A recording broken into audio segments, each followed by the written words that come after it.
Okay, guys, I'm really excited to get super tactical in this episode about all things thyroid, iodine supplementation, Hashimoto's or thyroid imbalances, salt, and just using our logical brains to get to some real answers.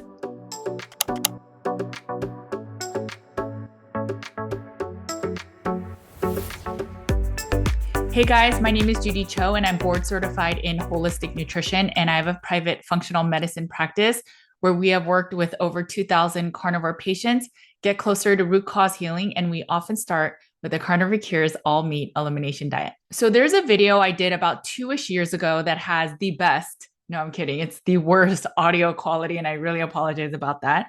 And so I was planning on just redoing that video so that it just sounds a lot better. And then I just thought, why not do a whole summation video of all the things that we've talked about on this channel about thyroid health, iodine, salt or Soleil water, and then let's just get really tactical. So I hope that this video provides you all the tools, all the questions answered that you may have in terms of iodine supplementation, consuming salt, thyroid imbalances, as well as some of the autoimmune related thyroid imbalances. And then what is even normal markers or optimal ranges in the functional medicine space. My plan is to also show you how to take iodine because I think it is the most commonly asked question is how many drops of iodine should I take? So I'm going to literally show you guys. I also have a free handout that you can completely check out too. So I highly recommend grabbing that. And then we'll talk about some of the symptoms of maybe detoxing bromide as well as fluoride and the other halogens in the iodine space. I think if you understand a little bit more of why everything's going on, then you can question when people are telling you that supplementing iodine is harmful for your thyroid. I would just question that a little bit. I have done so many interviews on the importance of iodine. I've even interviewed the founder of Hakala Labs, which is the best way to test your iodine status with a 24-hour urine test. But I will not go into all of those details. I will share in the show notes a link to all the iodine videos I've done on our YouTube channel. So if you look here, obviously nearly every cell, fluid, tissue in our body contains iodine due to its role in thyroid hormone synthesis. So while iodine is not required for every single cell's primary function, the presence of iodine supports a range of protective and regulatory functions. So iodine is essential to sustain life. It's also in the thyroid glands, but it's also in the tissues of salivary, breast, uterus, ovaries, prostate, stomach, nasal, gut, bone, and extracellular fluids and connective tissue of almost every single organ. And although it is easily absorbed in the intestines as any other essential nutrient in the form of iodine, we need iodine or we would die. Lastly, overdosing iodine is nearly impossible, and fear-mongering studies were done with radioactive iodine. So radioactive iodine is not the same as potassium iodide and iodine. The logical side of my brain always thinks about, well, what's the rate of thyroid disorders? And if you see right here with the US Armed Forces between 2008 and 2017, and you see the green is hypothyroidism, the orange is goiters, and then you'll see thyroiditis and other disorders, but they are all increasing. And for sure, these people are not taking extra iodine. Maybe they're taking some of the iodized salt, which is never enough. And then you have thyroid cancers also increasing over the years. So again, I don't think it's because all of these people are suffering from excess iodine. And in fact, it's probably that they're deficient in iodine. So there are people that will recommend we'll just take the kelp from the ocean or eat seafood. And so I was curious. And if you look in Japan, their rates of thyroid cancer is increasing, and it's increasing the most in females. And you see it's going up. And in fact, all of them are going up, including with males as well as in the total. So if you think that consuming kelp is sufficient, or consuming seaweed or some of those sea vegetables is enough for you to have your normal levels of iodine, it probably is not. And then in comparison, Japan also did this study against US and Korea. And I'm actually Korean American, so I think this is really important for all the fellow Koreans to see that the thyroid cancer is actually much higher in Korea than it is in America. But this is the total incidence rate of thyroid cancers including both males and females, for every 100,000. This was in 2010, so I'm sure it's higher now. And so you can argue that maybe Japanese people eat a lot more kelp, but I can assure you that in Korea, they eat a lot of seaweed. And it's actually 4 times higher than it is in America. So I'm sure there's other things other than iodine, but my whole point is if you are just taking sea kelp or iodized salt and think that is sufficient, I just don't think that's a true statement. So I was in the consulting space and we used to do a lot of work like this. And in 2022, this company, the DataBridge Market Research, found that Hashimoto's is expected to go up by 3 times by 2029. So this was just in 2022. And then within 7 years, it will triple. And it's actually all over the world. It's not just the US, but the estimated amount of money that they are going to possibly make is 1.3 billion. So the question really is, what is making Hashimoto's or hypothyroid autoimmune thyroid proliferate as much as it is? Maybe it's not just the lack of iodine, which I agree with. I don't think it's just iodine, but I do think the lack of iodine is playing a big role. And obviously our diet and our gut function. One thing I see with a lot of the standard care labs that our patients share with us is that most people will just get just the TSH or just the T4 or just the T3, and they don't get all of the other labs. I believe that there should be a lot more stringent analysis and care and symptomatology plus your thyroid labs and your antibodies before you get on medications. If your TSH is high, a lot of doctors will then put you on some type of medication, such as levothyroxine. But a lot of times, and there's a lot of studies done that share that if you're subclinical hypothyroid, you may not need to get on medication just yet. So let me share a little bit about the thyroid medication because I think it's really important. In the functional medicine space, we use more stringent labs for optimal health. I did a whole video on Paul Saladino about that, so you can go and check out what I mean by optimal ranges versus standard ranges. But you'll see that the main thyroid hormone is TSH. TSH is the messenger hormone. So in your brain, there will be a release of TSH, which then tells the pituitary to then release more of the thyroid hormones, such as T4, which then gets converted to T3. What I wanted to share is down here. In 2022, there was a review paper. I'll put the review paper in the show notes, but that treating subclinical hypothyroidism with levothyroxine did not improve the participants' quality of life. So subclinical is defined as TSHs above 4.5 with normal T4 levels.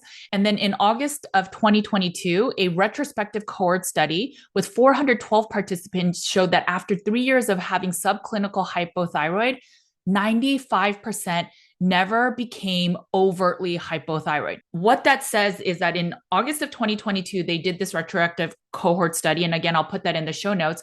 These 400 participants that had subclinical hypothyroid, then 3 years later, they were tracked. And their hypothyroid, 95% of them never went to the TSHs of above 10, or did they get abnormal T4 levels. So after 3 years, 46% of the 412 participants normalized their thyroid levels without any intervention. And then 45.8% remained subclinical hypothyroid and 4.6 became fully hypothyroid. Only 4.6. So almost half of the 412 mild hypothyroid, and again, mild defined as anything of TSH above 4.5, but not at 10. They normalize their thyroid levels after 3 years. So in the real world, how many of these 412 participants would have started thyroid medications? And then of those 412, how many even see a relief in symptoms? In our patients, some people may feel better initially, but long-term they don't. Low T3 is not fixed with just more T3. TSH is not fixed with just thyroid glandulars or meds. The whole message in this part is that we should not be just chasing lab numbers. We don't know what exactly is causing that a little bit elevated TSH. And I really think that we should focus on the diet, focus on gut health, and then considering taking iodine. Because one other study, and again, I'll put that in the show notes, showed that increased cardiovascular risk happens with thyroid medications. Now, I'm not saying that everyone shouldn't be on thyroid meds. That's not the case at all. But I think there's nuance in just because your TSH is high or above 2 or 3 and your maybe T4 is a little imbalanced, but that does not mean that you should just get on medication immediately. So going back to this chart, I sort of like how If your TSH is normal, there's really nothing that's imbalanced with your thyroid. I don't know if I fully agree with that either. I think you should do the full thyroid panel. And here are the functional medicine ranges our practice uses for thyroid hormones. One nuance I want to bring up is the free T3. We see this oftentimes low in a low carb keto carnivore space. I am never at 3.0 with when it comes to my free T3. I'm probably between 2.3 and 2.8, and I feel fine. And I've been doing carnivore for over 7 years. So I am not worried. We also have this really detailed article about how the carnivore diet may look like you have low thyroid function. Now, if you're under eating and you're fatigued, then you may have thyroid imbalances, but that is not because of the carnivore diet. That is actually because you're under eating or you're eating insufficient fat. But in this article, we talk about the different thyroid markers, the thyroid testing that you should do, what it looks like, what it means. So we compiled 543 studies. And in those studies of all these low carb, high fat diets with these durations of 1 year, 6 months, 6 to 12 years in one particular study done in 2006, there were 0 cases of hypothyroid. So again, I think when the carnivore diet or a low carb diet is getting blamed for low or hypothyroid function, I think there is a disconnect with the understanding of what happens with thyroid hormones and what is considered the new normal. Your thyroid hormones are not just measured in the blood. There's also thyroid hormones in your tissues. And just like when we eat a low carb diet and we start becoming more insulin sensitive, we maybe become more thyroid or T3 sensitive when we are on a low carb diet. Again, I think the symptoms is really important to consider.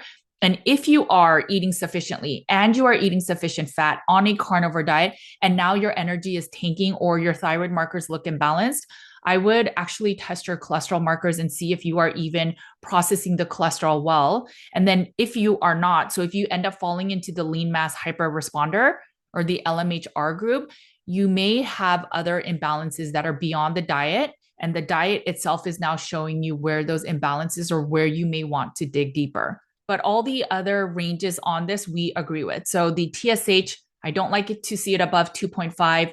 And so when it comes to the free T3, we often see it much lower than 3.3 as a functional range within the carnivore space. You'll have to really consider energy levels and how you feel overall on a carnivore diet to determine, what is really working for you.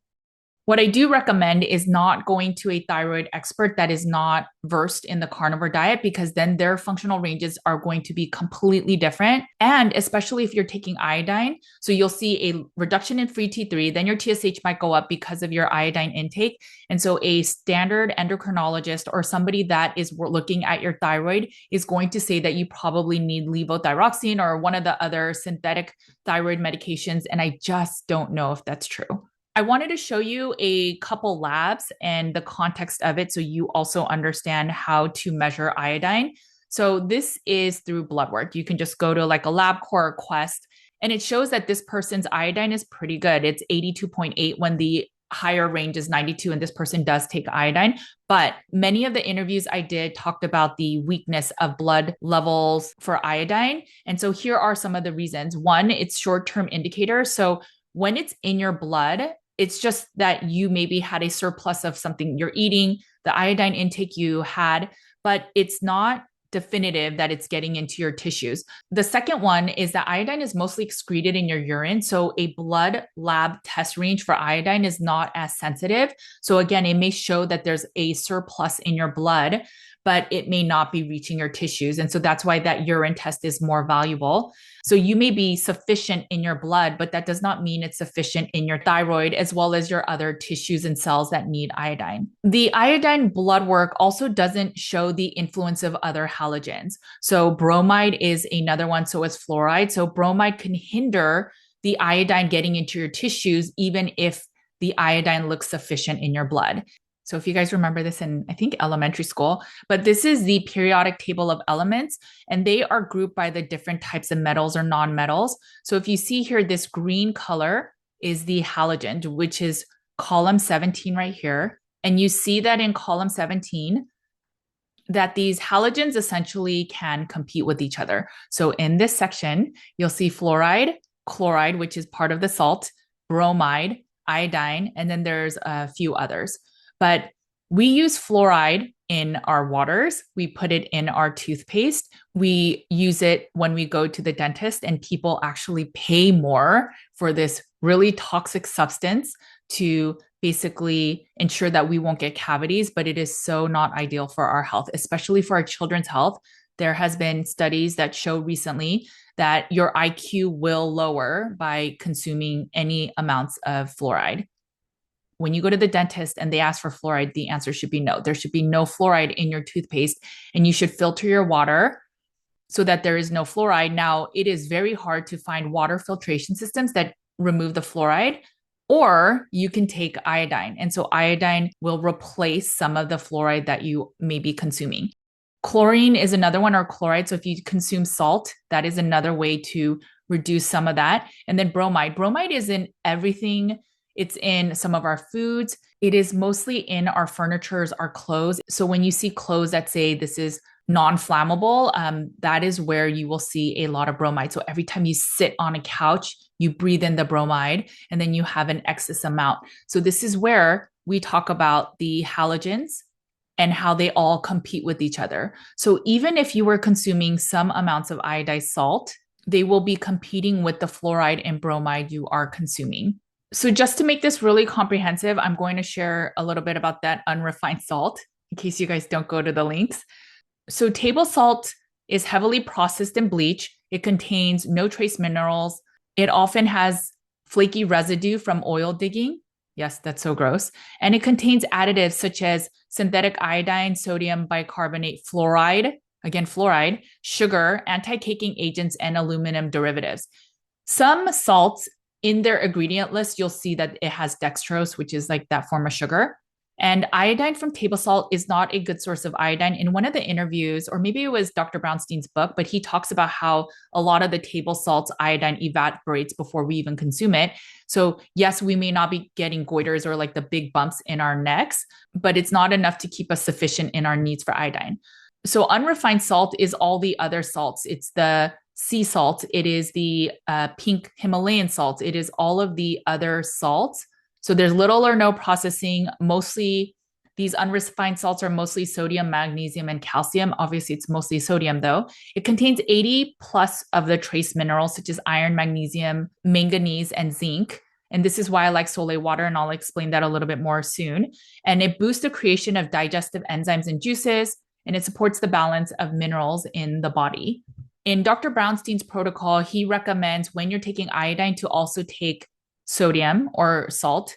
And it's because chloride is also part of the same table of elements, and it can help dispel a lot of the bromide and fluoride in your system. One thing I'll say before we get into the Hakala labs is I know a lot of people consume reverse osmosis water. And what I will say is reverse osmosis removes all minerals, all things in the water. And so, yes, it is completely clean, but it can also be considered completely dead. So when you're drinking that water, and then if that water is imbalanced, it will pull minerals from your own body to balance that water. So I think if you're going to take reverse osmosis water, make sure to take or put the drops of electrolytes in it to ensure that it has minerals. Or you could get a filter that's not as strong as a reverse osmosis filter. And I don't know if there's a perfect filter out there, but I wouldn't worry as much about the fluoride. If there is fluoride in your water systems, I would just take extra iodine. And you'll see in this Hakala Labs test results that you can measure that itself. So this is a 24-hour urine test, and you'll see right here, it is iodine. And this person did the 24-hour excretion. And to be at sufficiency, you have to be at 50 milligrams. And you could see this person's at 32.86, which means that they're about at 66%. 90% is considered sufficient. So they're not terrible, but they probably need to take more iodine. Then you could look at the bromide. You could see that in 24 hours, this person excreted 2.34. So it's less than the reference range of 5.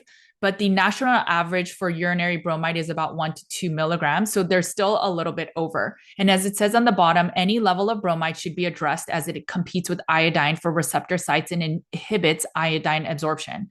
So for this person, one, I would recommend increasing their iodine levels because they're not at sufficiency. And then secondly, they have some level of bromide.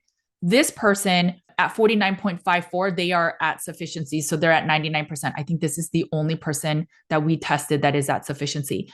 But their bromide is at 7.14. So it is above the reference range. And so they have an extra abundance of bromide. Now, this person didn't test their fluoride, so I don't know where it's at.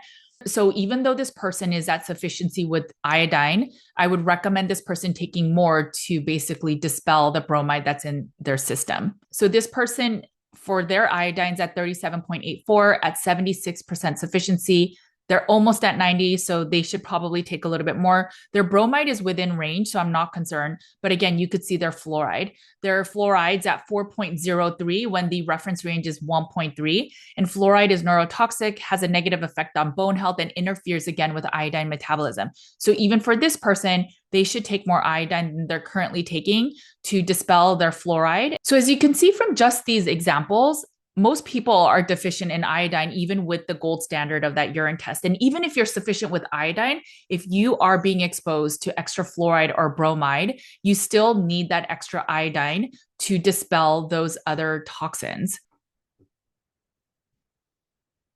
Now, I know many people are also scared of consuming more salt. I actually have an interview with Dr. Brownstein about salt as well, and I'll link to that in the show notes. I have a whole article about if you should limit salt, and it talks a lot about the importance of sodium, how it balances your electrolytes. If you are stressed, your adrenals are going to use more of your sodium. I know there are certain people that will feel better without consuming salt. So obviously you have to figure out what makes sense for you. I think if you have to stop salt and it makes you feel better, I just wonder if it's a band-aid, if most people can tolerate salt. But that's a whole other conversation.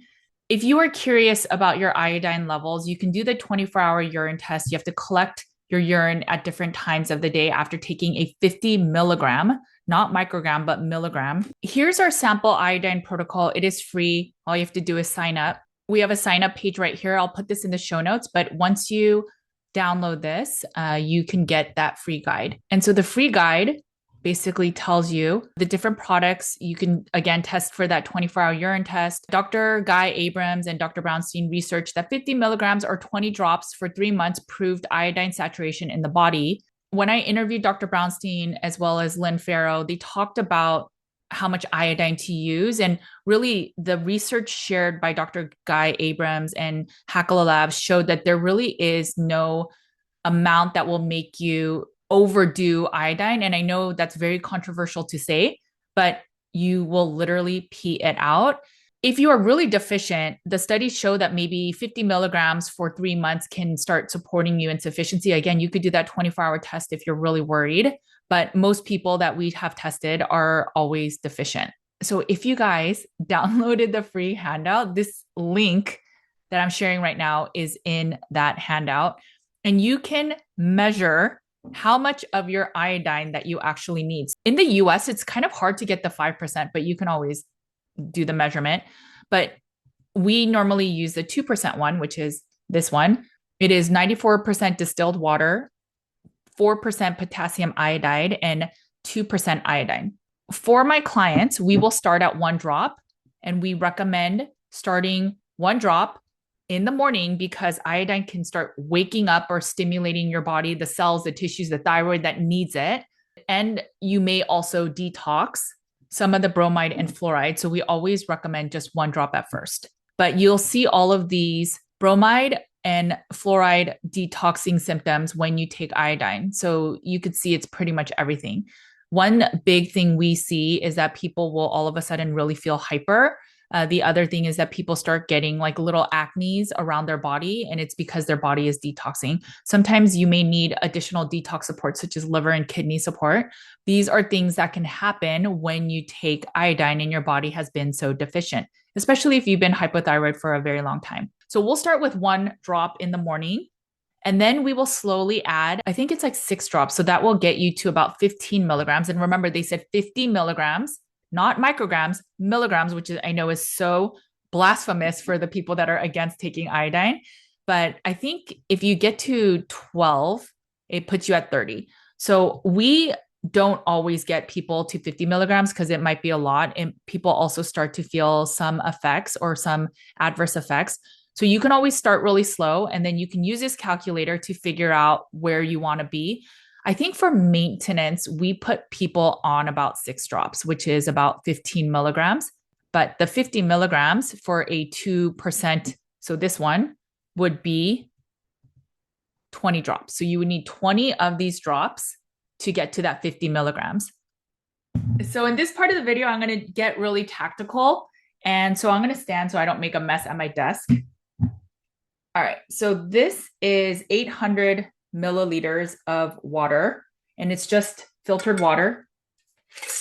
I like using glass jars because it's probably the least toxic. In order to make Soleil water, and I have a recipe on my website, I will link to that. This is 1/3 of a cup. So I'll use this. So I'm going to fill. So I'm filling this whole thing with salt. And then I put it in here. You could already see it looks like Soleil water.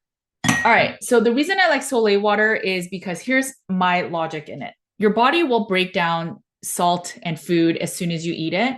But when the water gets saturated with the unrefined salt, a lot of the trace minerals will release so that you will have more easy assimilation of those minerals. There is no guarantee that when you just salt on your food that you're also getting the trace minerals. Whereas if you use a little bit of this Soleil water, then their trace minerals are much higher. So the way to make Soleil water is, I think in the recipe, we say half a cup or a full cup. And some people have gotten mad that we are making them waste salt, but you can always add water to the salt and then you'll have more Soleil water. So what I would recommend is waiting 24 hours before this is fully saturated, and you'll see that it will look like this. And if the water is fully saturated, there will be leftover salt on the bottom. If the next day you wake up and you look at this and there's no salt on the bottom, then the water is not fully saturated. And then you would just add some more salt. So I'm going to just kind of let this sit. So remember, in the table of elements, adding a little bit of salt will help the iodine plus the salt help to remove some of the fluoride and bromide. Okay, so now that we have done the Soleil water, we can do the iodine. Now, you don't have to do the Soleil water. I know not everyone likes it. Some people feel they get so swollen. What I recommend is this is half a teaspoon. So I would actually start. This is so cool. I'm a chemist. Okay, so I would get a jar or a cup. I would get this.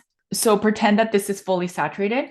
I would get, you see, this is half a teaspoon. I would start small. Like if you're super sensitive, I would go really, really little. So I would even maybe just do like a couple drops, and then you can add it to your glass. So now you see there's salt water in here, and then you can add more water. So I would just, if you were taking iodine in the morning, so I'm going to assume that you can take 6 drops of iodine. So I would then add maybe 4 ounces of water. So that's 4 ounces of filtered water. Remember, I added a half teaspoon of the Soleil water. Some people use even up to a tablespoon. Since not everyone's from America, I'm going to just show you the size differences. You see, it's pretty big. And then you can add iodine. I'm going to take this so you guys know that if I'm recommending stuff, I will absolutely take it. So I'm going to only take 3 right now because I'm going to show you a different way you could take this.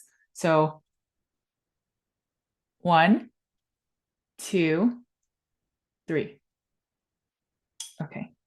Some people like it better in room temperature water. It's like easier to go down. So cheers. It doesn't taste like salty water because it's not saturated yet. Okay, so I'll continue to drink that. So my kids hate taking iodine. So the other option is to get gelatin capsules. So you can buy this on Amazon and you get these little capsules.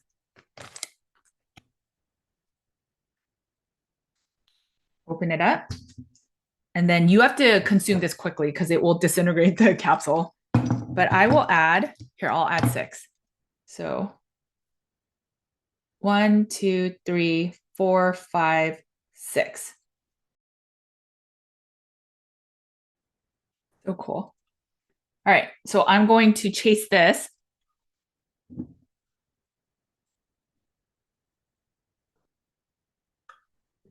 So I just took 6 So I just took 6 drops in the capsule, but I love this because then it's super simple. And I taught my boys how to swallow capsules really early on so that I could get them to take probiotics. So this again is J. Crow's 2% Lugol's.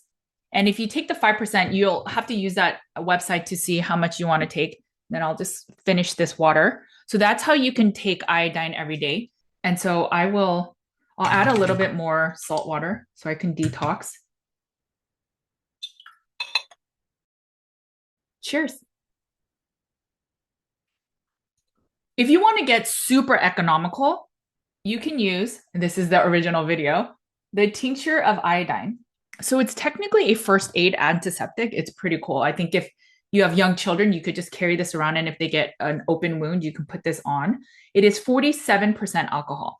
So if you do not want to do the urine test and you're not entirely sure if you want to take iodine, and if you don't want to even consume this iodine, you can use this, but I wouldn't recommend using this a lot because of the alcohol.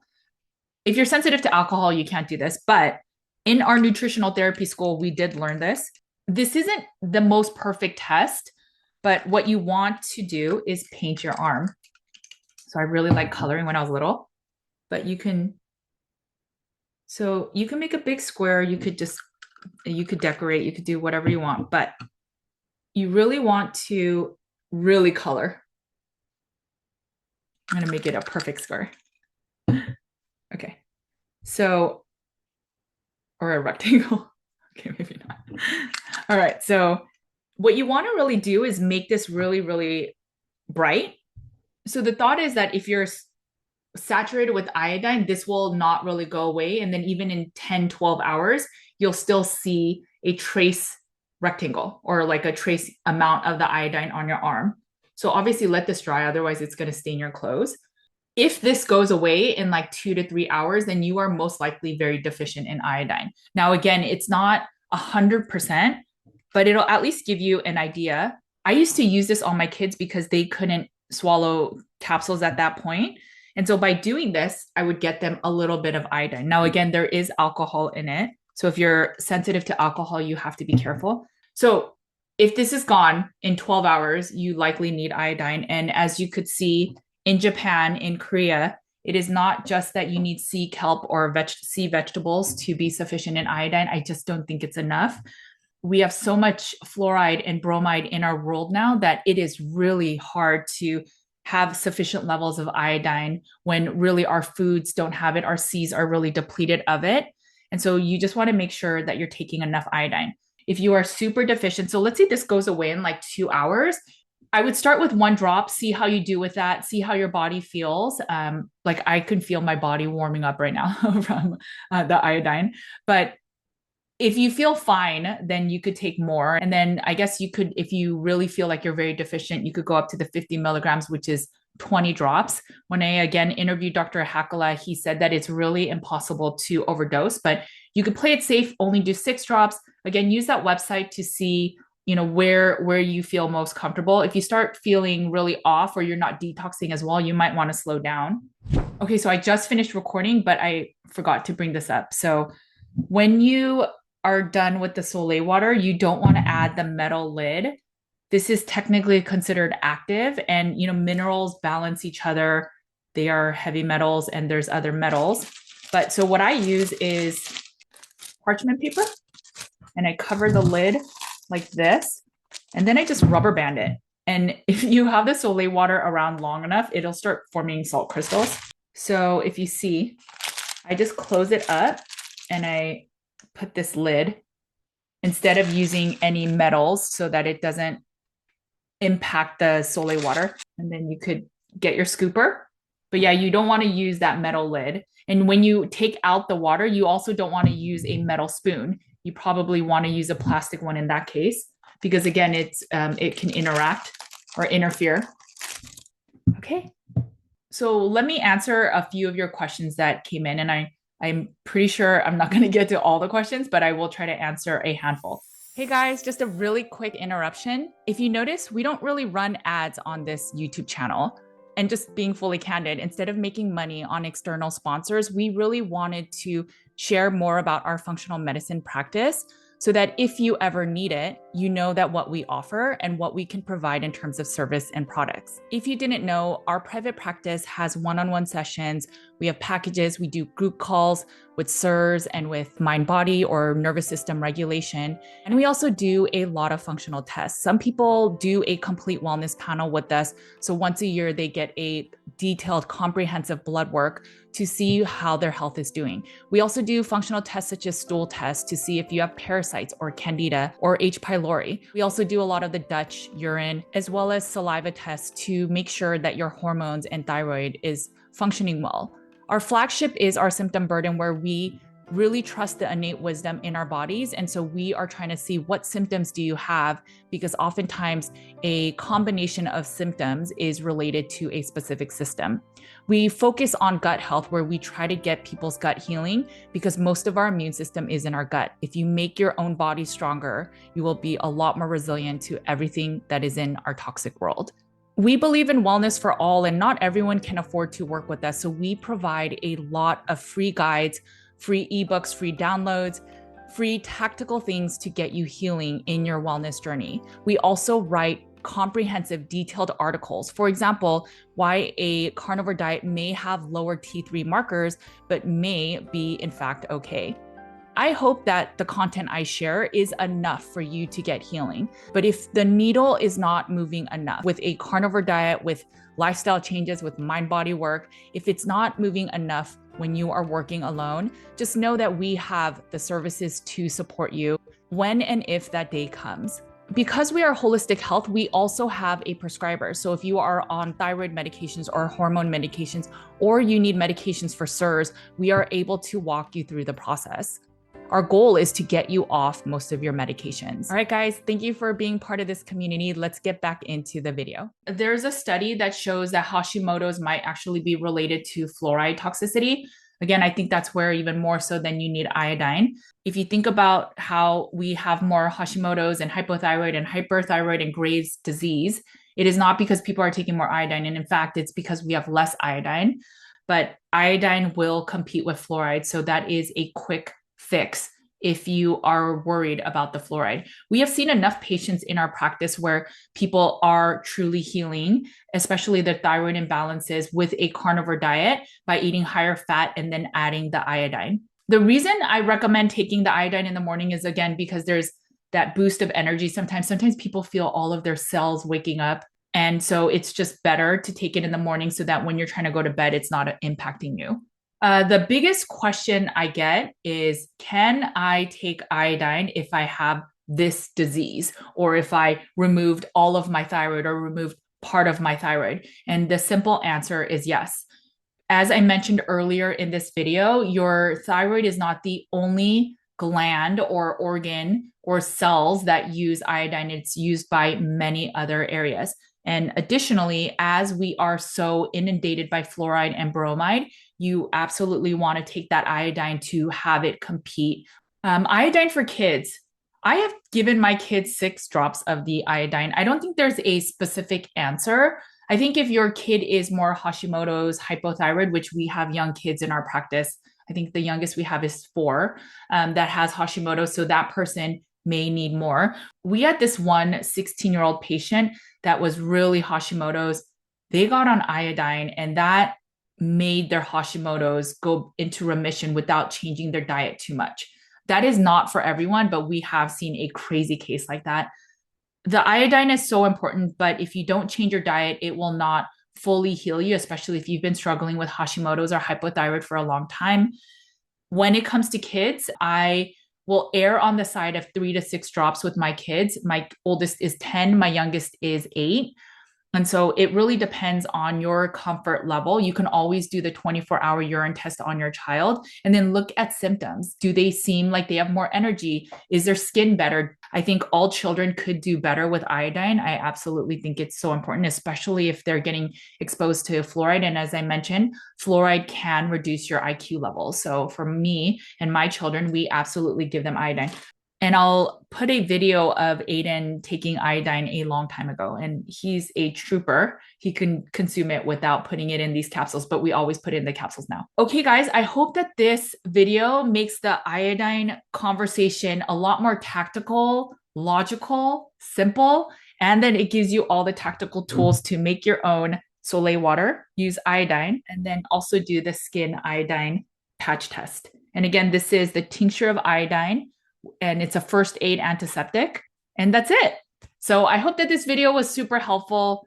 There are so many questions about iodine, and it is one of the nutrients we recommend for almost all of our patients to start. But again, we have our patients go really slow. Now, one thing I will say is that we do not see in our practice that iodine is the answer or cure all for everything Hashimoto's or thyroid related. We do not see that. We do see antibodies reduce. We do see thyroid function improve. We do see people have less fatigue. We do see people detox with bromide. But if you are, for example, suffering with chronic inflammatory response syndrome or SIRS or having chronic Lyme, iodine itself will not fix everything. So I just wanted to put it out there. It also will not fix a poor diet. We have more and more Hashimoto's and hypothyroid in our world today, and even Graves' disease or hyperthyroid.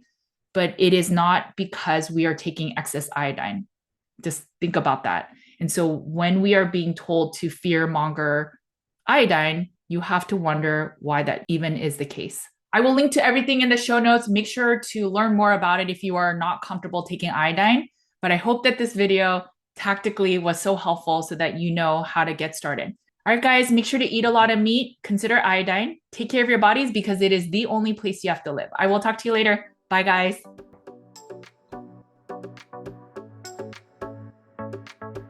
As my kids say, all done.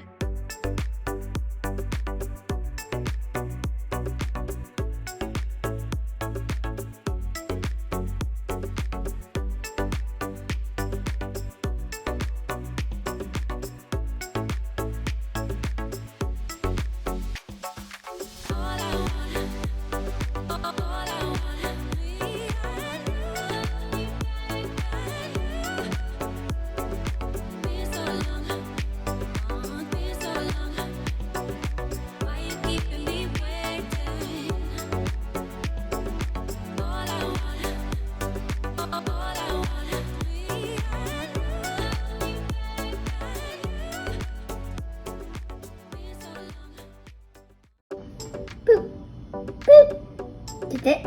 One more time. Okay, that's good. All right, now drink it. It looks like poop. It's okay.